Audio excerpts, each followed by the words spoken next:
tutti, bentornati su In Viaggio col Tubo e una nuova Pocket Guide su Milano. Realizzata in collaborazione con GoEuro, che è l'app che vi consente di prenotare treni, bus e aerei, tutto su un'unica piattaforma. E oltre a GoEuro c'è anche il gruppo The Locals, di cui trovate il link in descrizione. Ma siamo pronti ora ad iniziare questa guida, dato che è il mese di ottobre, la facciamo a tema horror. E da dove iniziare se non dal cimitero monumentale di Milano? Non so perché l'ho detto così, non lo so, però cimitero monumentale di Milano. Entriamo, vediamolo e scopriamolo.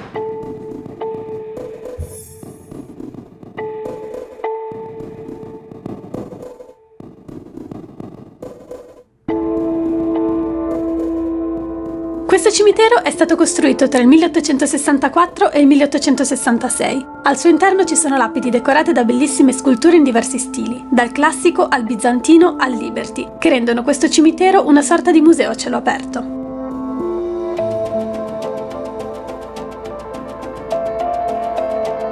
Qui sono anche sepolti personaggi importanti come Salvatore Quasimodo e Alessandro Manzoni. E sappiamo ragazzi che questo non è proprio il luogo più inquietante, ma vi promettiamo che sarà un crescendo. Dal cimitero i tram 2 e 14 portano in circa 30 minuti in via Bagnera. E questa è una delle vie più strette e inquietanti di Milano. Sì, lo so che sembra una via normalissima, ma quello che la rende inquietante è il fatto che qui, tra il 1849 e il 1859, ha operato il primo serial killer italiano, Antonio Boggia.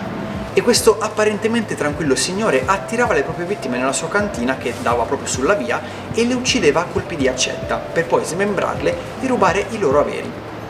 Bene, detto questo, possiamo proseguire andando a San Bernardino alle Ossa. A circa 15 minuti a piedi da via Bagnera si trova questa chiesa con il suo impressionante ossario, costruito nel 1210 per ospitare le ossa dei defunti di un ospedale per lebbrosi che un tempo si trovava qui. Nel 600, durante dei lavori di restauro, teschi e tibie dell'ossario sono state usate per decorare le pareti, dando vita a questo curioso e un po' macabro spazio. Da qui il nostro tour prosegue, ma vi consigliamo, se potete, di prendere una macchina, perché i prossimi due posti che visitiamo sono un po' fuori Milano. E la prima si trova vicino all'Imbiate ed è l'ex ospedale psichiatrico Antonini, meglio conosciuto come ex manicomio di Monbello. Per oltre 100 anni, a partire dal 1872, questo è stato il più grande manicomio d'Italia, in un sistema quasi autosufficiente con lavanderia, panificio ed altri servizi, dove le persone vivevano e lavoravano. Ma non fatevi ingannare da questa descrizione, il manicomio non era certo un bel posto in cui stare. Nel 1978, con la legge Basaglia che puntava a migliorare le condizioni di vita dei pazienti psichiatrici, tutti i manicomi in Italia vengono chiusi. Qui a Monbello alcuni edifici sono stati recuperati e utilizzati per nuovi scopi, ma altri sono stati lasciati al totale abbandono e oggi sono tetri fantasmi, testimoni di passate sofferenze. Ricordatevi però che questi edifici sono ovviamente abbandonati e in alcuni tratti anche molto pericolanti, quindi se volete entrare fatelo a vostro rischio e pericolo. E la nostra prossima tappa è Crespi d'Adda, costruito tra la fine dell'Ottocento e l'inizio del Novecento. È un ottimo esempio di villaggio industriale, così ottimo che è anche diventato patrimonio dell'umanità, quindi vi consigliamo di fare un salto perché l'atmosfera è molto rilassata, ma non siamo qui per questo. Come ogni città che si rispetti, infatti, anche qui c'è un cimitero. L'imponente mausoleo della famiglia Crespi, proprietaria dell'opificio del villaggio, abbraccia il prato verde dal quale spuntano piccole croci grigie logorate dal tempo. E anche se l'atmosfera è un po' rovinata dalle lapidi moderne e, in questo caso, dalla bella giornata di sole, troviamo che sia un posto piuttosto inquietante, ma mai come la prossima tappa, per la quale dobbiamo tornare a Milano.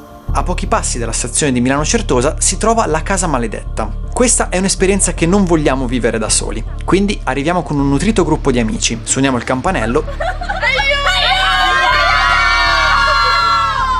inseriamo i soldi nel cassetto che si apre e ci prepariamo a vivere in prima persona un thriller horror in una vera casa fatiscente, tra mostri e strani personaggi.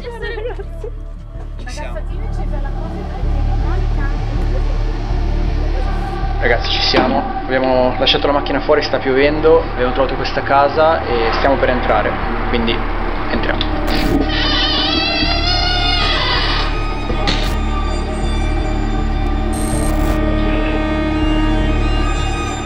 L'esperienza è disponibile solo in italiano e va prenotata in anticipo. All'interno della casa dobbiamo risolvere diversi enigmi. Attenzione però, questa non è un escape room, quindi la cosa importante non è uscire il più velocemente possibile, ma godersi la storia, cercando anche di sopravvivere.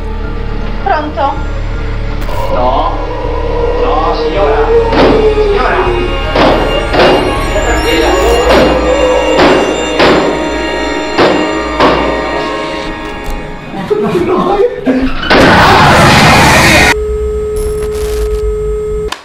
siamo sopravvissuti, quindi tutto bene direi. Questa era l'ultima esperienza che vi consigliamo per una Milano spaventosa. Speriamo che vi sia piaciuto. Sì, ci vediamo al prossimo video. Ciao. Ciao.